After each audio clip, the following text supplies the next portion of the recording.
I've learned, a few things over the years, and one of the essential skills that you need to have when you're an investor and you go beyond the index funds and mutual funds are to be able to understand, some ideas about valuations and financial statements. And then beyond that, looking at opportunity in markets that are opening and growing, and then trying to find companies and organizations that are in those niche areas that are growing and have a chance to become not only to grow inside of a growing market, but to actually become a dominant player. And those companies have the chance to do something special. They're hard to find, and as I say, in terms of angel investing, I'm definitely new, but that would be what I would be looking for sure. Darwin, you shared about learning a lot of things through reading books, particularly when you first started.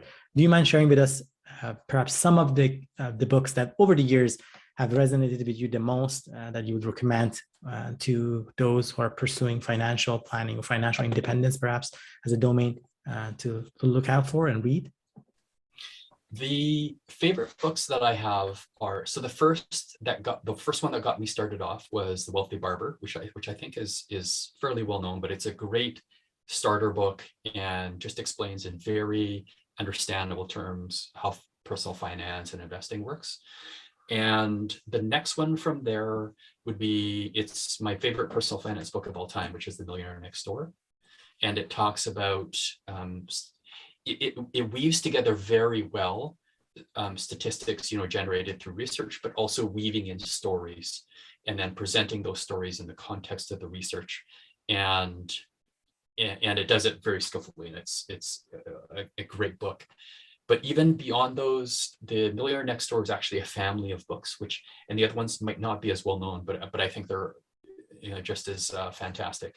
One is actually the Women Millionaire Next Door. That one's excellent as well. And there's another one that the title escapes my head, but that family of books by that author is excellent. And The Next Millionaire Next Door, which is written by, unfortunately, the author Dr. Thomas Stanley passed away, but his daughter continued the research and wrote another sequel, which is called The Next Millionaire Next Door, which is also excellent. Thanks for sharing those resources. Definitely great picks there. Darwin, as we talked about earlier on throughout this interview, we mentioned that you've recently kind of officially retired from your kind of day-to-day job, but it seems like you are kind of still pursuing some of your passion projects in terms of angel investing, in terms of continuing to invest, wealth coaching, potentially some of your coaching in the sports arena as well as in the sports field. I'm curious to ask you, how's that kind of transition? I know it's not been perhaps such a long transition yet, but are you starting to see some of those things that you had imagined how early retirement would look like? What I'm finding is that, in your normal life, not normal life, my job and career I was very busy. And so it's a change, it's a sudden change. But as I think about, where I'm going now, the difference is that my ability to dream, and I have some big goals ahead. Those are more broad because I'm able to dream, outside the confines of, I don't mean it in a bad way, but just normally, naturally in your job and your career, there's certain box, there's certain borders around it. But I'm able to dream outside of that. But what I find where I've learned a lot of skills along the way, specifically in the world of leadership, is in leading teams and leading groups. And those have taught me invaluable skills. And you naturally learn how to manage, finances, to manage people. And those are really a large family of skills, and takes a lot of reading and a lot of practice and a lot of investment in oneself to be good at.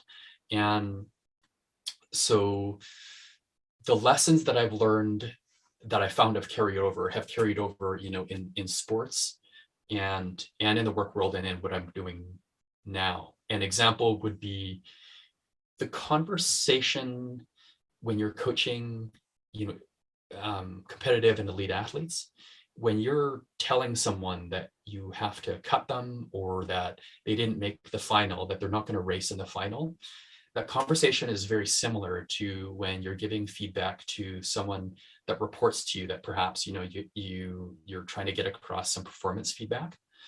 And so those are two very similar conversations, and how you relate to those two types of people, that's a universal skill, I believe. And so it's, for this reason that I think that everyone who's in leadership should at some time, which I've done, and it was a tremendous learning experience. All leaders at some point should lead in the realm of volunteer organization, because volunteers don't have to follow you. They can leave at any time. They're not getting paid. And what they're doing is they're doing it because they want to help. And so you have to find a way to connect that with still getting the job done. And it's very challenging. And, I've been my share of mistakes for sure, but it's those experiences that carry over into what I'm doing now and what I'm trying to build now, for sure. 100%. Great question. It's amazing how you pointed out to that point around being able to have that kind of visionary leadership and demonstrate that, because to your example, particularly in a volunteer organization, non-for-profit, whereby you're working with a group of volunteers, it's really your skill and ability to create that vision of why we are dedicating our time and effort towards this organization. What is it that we want to accomplish? And bring out that kind of enthusiasm from these volunteers, and ultimately help the organization, help the volunteers get to that finish line. That's just a good point that you raised there. I would like to ask and have you reflect on your own why. Obviously, you shared you started about 20 plus years ago, early 2000, with investing in the stock market. I'm curious, given how thoughtful you are as well, Darwin, around the topics, right? What was the why behind it that really motivated you to go through all those experiences? Obviously, year 2000 was, I know, the year that many investors at the time perhaps were just very scared and trying to get out of the stock market. And perhaps for those who had a vision, that would have been an amazing time to invest. But what was your big why to even get started in the first place? When I started working, it was before as the .com craze was starting to rise.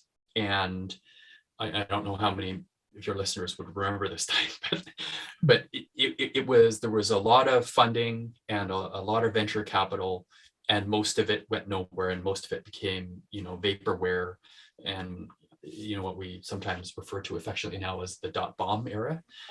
So I was in a .bomb, but I was in a company, and it was a .com company, and we did some video and streaming, which was ahead of its time. But we had someone come into the leadership, and it was we had a new CEO, and his name was Jeff Mandelbaum, and he'd taken a number of companies public, and a lot of his employees had become millionaires through the stock option process. And he walked into our meeting and basically said, everyone in this room will become a millionaire. And I still remember looking around, and I could see more than one person, they just went like literally their mouths dropped open. I remember looking around the room, and I was stunned. Like no one ever said that to me. And it was just incredible to hear something like that, because none of us had ever been exposed to that. Now, the company went bankrupt a few months later, but that phrase always stuck in my head, and that's what piqued my interest in the stock market.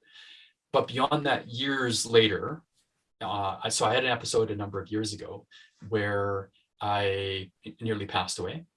And so because of that, coming out of that, I realized that I really wasn't living, for others and sort of to my full potential in being able to help others. And so to connect the two stories early on, it was just like trying to find a way, to grow wealth. And now that I've found a way, what I'm doing now is to be able to help people to be able to follow at least this one path, because I know there are many pathways to wealth. And some of the people that I work with now, like some of them have retirements that are, honestly, Mo, they're undignified retirements in some way sometimes. And sometimes the stories are a little bit hard to hear. And it's those people that I want to work with, but I want to especially work with people before they get to that point to be able to change habits and behaviors so that they have time for that compounding to work, leading up to what would have been a retirement that might be undignified, that might be very difficult and extraordinarily frugal, when really it could be one of abundance and enjoying that season of life. And so that's my why. I kind of had that wake up call for nearly passing away and realizing that I had this gift that I could give to people, and that it was time to give that gift away.